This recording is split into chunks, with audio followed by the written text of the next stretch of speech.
അസ്സലാമു അലൈക്കും വറഹ്മത്തുള്ളാഹി വബറകാതുഹു. ബിസ്മില്ലാഹി വൽഹംദുലില്ലാഹി വസ്സലാത്തു വസ്സലാമു അലാ റസൂലില്ലാഹി സ്വല്ലല്ലാഹു അലൈഹി വസല്ലം വഅലാ ആലിഹി വസഹ്ബിഹി അജ്മഈൻ അൽ-ഫായിസീന ബില്ലാഹി അമ്മാ ബഅദ്. സ്നേഹമുള്ളവരെ, സർവശക്തനായ അല്ലാഹു സുബ്ഹാനഹു വ തആല നമ്മയും നമ്മുടെ മാതാപിതാക്കളെയും ഉസ്താദുമാരെയും ഇണകളെയും മക്കളെയും കൂട്ടുകുടുംബങ്ങളെയും സ്നേഹിക്കുന്നവരെയും സഹായിക്കുന്നവരെയും ഗുണകാംക്ഷികളെയും ദുആ കൊണ്ട് വസിയത്ത് ചെയ്തവരെയും ഇഹവര വിജയം ഉൾപ്പെടുത്തി അനുഗ്രഹിക്കട്ടെ. പരിശുദ്ധ റമദാൻ 10 ഈ പവിത്രമായ ദിനം ലോക ചരിത്രത്തിലെ ഏറ്റവും മഹതിയായ ഒരു വനിതയുടെ വിടവാങ്ങലിന്റെ ഓർമ്മ പുതുക്കുന്ന ദിവസമാണ്.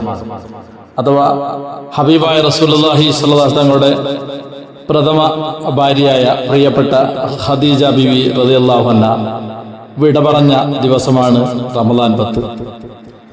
ലോകം ഒരുപാട് സ്ത്രീരത്നങ്ങളെ കണ്ടിട്ടുണ്ട്. എന്നാൽ നബി സല്ലല്ലാഹു അലൈഹി വസല്ലമയുടെ ഹൃദയത്തിൽ ഖദീജ ബീവി ചെലുത്തിയ സ്വാധീനം ചെലുത്താൻ മറ്റൊരു സ്ത്രീക്കും ലോകത്ത് കഴിഞ്ഞിട്ടില്ല. ഇസ്ലാമിക ചരിത്രത്തിലെ പ്രഥമ വിശ്വാസിനിയാണ് ഖദീജ ബീവി റളിയല്ലാഹു അൻഹ. പ്രവാചകരുടെ ജീവിതത്തിലെ കരുത്തായ പെൺകരുത്താണ് ഖദീജ ബീവി റളിയല്ലാഹു അൻഹ. പ്രവാചകരുടെ ജീവിതചരിത്രം പരിശോധിച്ചാൽ 40-ാം വയസ്സിൽ ഹിറാ ഗുഹയിൽ വെച്ച് ആദ്യമായി ദിവ്യ സന്ദേശം ലഭിച്ച് പേടിച്ചു വിറച്ച് വീട്ടിലെത്തിയ നിമിഷം എന്നെ പുതപ്പിക്കൂ ജമിലോനി എന്നെ പുതപ്പിക്കൂ ഖദീജ എന്ന് പറഞ്ഞ് നബി തങ്ങൾ ഒരു സമാധാനത്തിന് വേണ്ടി ഓടി വന്നത് ഖദീജ ബീവി റളിയല്ലാഹു അൻഹയുടെ സൗജത്തിലേക്കായിരുന്നു എന്ന് നമുക്കൊക്കെ അറിയാവുന്ന കാര്യമാണ്. ഖദീജ ബീവിയുടെ അടുക്കൽ വന്നുകൊണ്ട് നബി തങ്ങളിലേക്ക് ഖശീതു അലാ നഫ്സി, എനിക്കെന്റെ നഫ്സിന്റെ പേടിയാകുന്നു, ഹിറാ ഗുഹയിൽ നടന്ന സംഭവ വികാസങ്ങളൊക്കെ പറഞ്ഞ് ഭയം അറിയിച്ചപ്പോ ഖദീജ ബീവി പറഞ്ഞ കാര്യം നമുക്കൊക്കെ അറിയാം. കല്ലാ വല്ലാഹി മാ യുഖ്സികല്ലാഹു അബദാ ഇന്നക ലതസിലു റഹിമ വ തഹമിലുൽ കല്ല വ തക്സിബുൽ മാദൂമ വ തഖ്രിൽ ദൈഫ തുയ്യിന ലാ നവായിബിൽ ഹഖ്. ഒന്നും ഭയപ്പെടേണ്ട ആവശ്യമില്ല, അള്ളാഹു ഒരിക്കലും അങ്ങയെ നിസ്സാരപ്പെടുത്തൂല.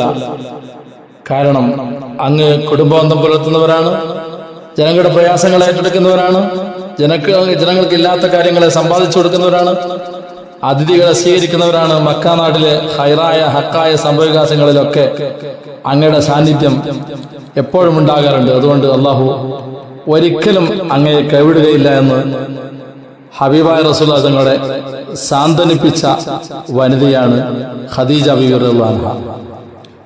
ഒരു പുരുഷന്റെ ഏറ്റവും പ്രയാസകരമായ ഘട്ടത്തിൽ ആ പുരുഷനെ ലോകത്ത് മറ്റാരേക്കാളും വിശ്വസിച്ചവളായിരുന്നു ഖദീജ ബീവി റളിയല്ലാഹു അൻഹ. ഒന്നും അങ്ങേക്ക് പറ്റൂല, അങ്ങയുടെ ജീവിതത്തിൽ നല്ലത് മാത്രമേ ഉണ്ടായിട്ടുള്ളൂ എന്ന് ഭർത്താവിനെ കുറിച്ചുള്ള തികഞ്ഞ ബോധ്യം ഖദീജ ബീവി റളിയല്ലാഹു അൻഹക്ക് ഉണ്ടായിരുന്നു. മക്കയിലെ ഏറ്റവും വലിയ കോടീശ്വരിയായിരുന്നു അവർ. എന്നാൽ ഇസ്ലാമിന് വേണ്ടി തന്റെ സകല സമ്പാദ്യവും അവർ ചെലവഴിച്ചു. ഖുറൈശികൾ നബി കുടുംബത്തിനെതിരെ ഉപരോധം സൃഷ്ടിച്ചപ്പോൾ ശഅബ് അബീ താലിബിനെ ആ കൊടും പട്ടിണിയുടെ നാളുകളിൽ പ്രായമായ ഖദീജ ബീവി റളിയല്ലാഹു അൻഹ ഇരകൾ തിന്ന് വിശപ്പടക്കി നബി സല്ലല്ലാഹു അലൈഹി വസല്ലം ഉറച്ചു നിന്നു. ആ രാജകുമാരിക്ക് വേണമെങ്കിൽ സുഖസൗകര്യങ്ങൾ തിരഞ്ഞെടുക്കാമായിരുന്നു. പക്ഷേ അവർ തെരഞ്ഞെടുത്തത് ഹബീബായ റസൂലുള്ളാഹി തങ്ങൾ എന്ന പ്രവാചകരുടെ തണലായിരുന്നു. അതുകൊണ്ട് തന്നെ ജിബ്രീൽ അലൈഹിസ്സലാത്തു വസ്സലാം ഒരിക്കൽ നബിയോട് പറഞ്ഞു, അല്ലാഹു ഖദീജ റളിയല്ലാഹു അൻഹയ്ക്ക് സലാം ചൊല്ലുന്നു. ശബ്ദകോലാഹലങ്ങളില്ലാത്ത മുത്തുകൾ കൊണ്ടുള്ള ഒരു കൊട്ടാരം അവർക്കായി ഒരുക്കിയിരിക്കുന്നു എന്ന് ജിബ്രീൽ അലൈഹിസ്സലാത്തു വസ്സലാം ഖദീജ ബീവി റളിയല്ലാഹു അൻഹയെ കുറിച്ച് നബി തങ്ങളോട് സന്തോഷവാർത്ത അറിയിച്ചതായി കിതാബുകൾ കാണാൻ വേണ്ടി സാധിക്കുന്നുണ്ട്. ആ ഖദീജ ബീവി ഹിജ്റക്ക് 3 വർഷം മുമ്പ്, നബി തങ്ങൾ മദീനയിലേക്ക് ഹിജ്റ പോകുന്നതിന്റെ 3 വർഷം മുമ്പ് ഒരു റമദാൻ 10-നാണ് പ്രിയപ്പെട്ട ഖദീജ ബീവി റളിയല്ലാഹു അൻഹ വിടവാങ്ങുന്നത്. അതേ വർഷമാണ് നബിക്ക് താങ്ങും തണലുമായിരുന്ന വിശ്വസിച്ചിട്ടില്ലെങ്കിൽ നബിയെ സ്നേഹിച്ചിരുന്ന അബൂ താലിബും വിട പറഞ്ഞത് ആ വർഷമായിരുന്നു. അതുകൊണ്ട് തന്നെ ചരിത്രത്തിൽ ആമുൽ ഹുസ്ൻ എന്നാണ് ആ വർഷം അറിയപ്പെടുന്നത്. ഖദീജ ബീവി റളിയല്ലാഹു അൻഹയുടെ മയ്യിത്ത് പരിപാലനം നടത്തിയത് നബി തങ്ങൾ തന്നെയായിരുന്നു. മയ്യിത്ത് നിസ്കാരം ഒന്ന് നിയമമാക്കപ്പെട്ടിട്ടില്ലാത്തതിനാൽ മയ്യിത്ത് നിസ്കാരം നടന്നിട്ടില്ല. ഹബീബായ നബി തങ്ങൾ തന്നെ ആ ഖബറിലേക്ക് ഇറങ്ങിയെന്ന് ചരിത്രത്തിൽ നമുക്ക് കാണാൻ വേണ്ടി സാധിക്കുന്നു.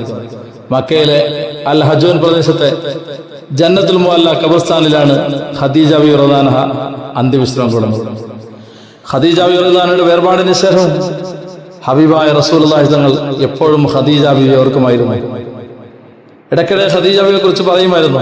ഒരിക്കൽ ആയിഷ ബീവി റളിയല്ലാഹു അൻഹ നബിയോട് ചോദിച്ചു, നബിയെ, ആ പടുവൃദ്ധയേക്കാൾ നല്ല ഒരാളെ, കിഴവിയായ ഖദീജയേക്കാൾ നല്ല ഒരാളെ അള്ളാഹു പകരം നൽകിയില്ലേ? പിന്നെന്താണ് ഇങ്ങനെ പറഞ്ഞുകൊണ്ടിരിക്കുന്നത്? അന്നേരം നബി തങ്ങളുടെ കണ്ണു നിറഞ്ഞു.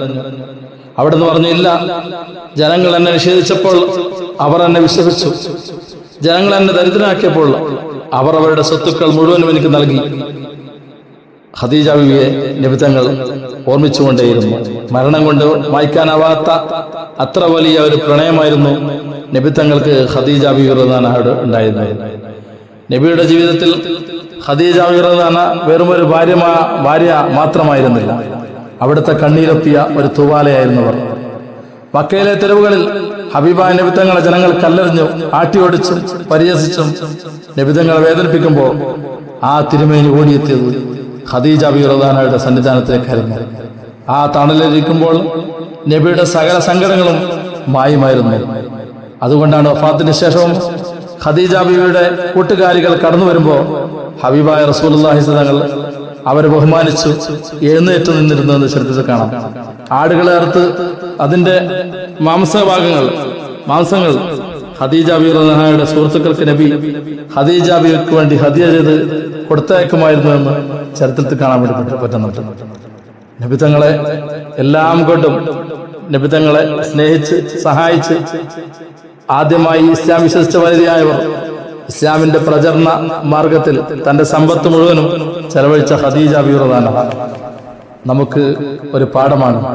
പ്രിയപ്പെട്ടവരെ, ഖദീജ ബീവി റളിയല്ലാഹു അൻഹ ഒരു ചരിത്ര പുസ്തകത്തിലെ കേവലം പേരല്ല, മറിച്ച് നമ്മുടെ വീടുകളിൽ സമാധാനം കൊണ്ടുവരാൻ ശ്രമിക്കുന്ന ഓരോ ഉമ്മമാർക്കും ഭാര്യമാർക്കും മാതൃകയാക്കാവുന്ന വ്യക്തിത്വമാണ് ഖദീജ ബീവി റളിയല്ലാഹു അൻഹ.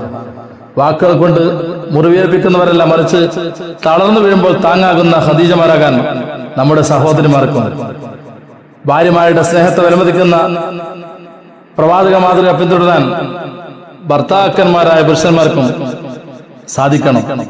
ഈ റമദാൻ 10 നമ്മിൽ നിന്ന് ഈ ദിനം പിരിഞ്ഞു പോകുമ്പോൾ നമുക്ക് ആ മഹദിയുടെ ജീവിതത്തിലെ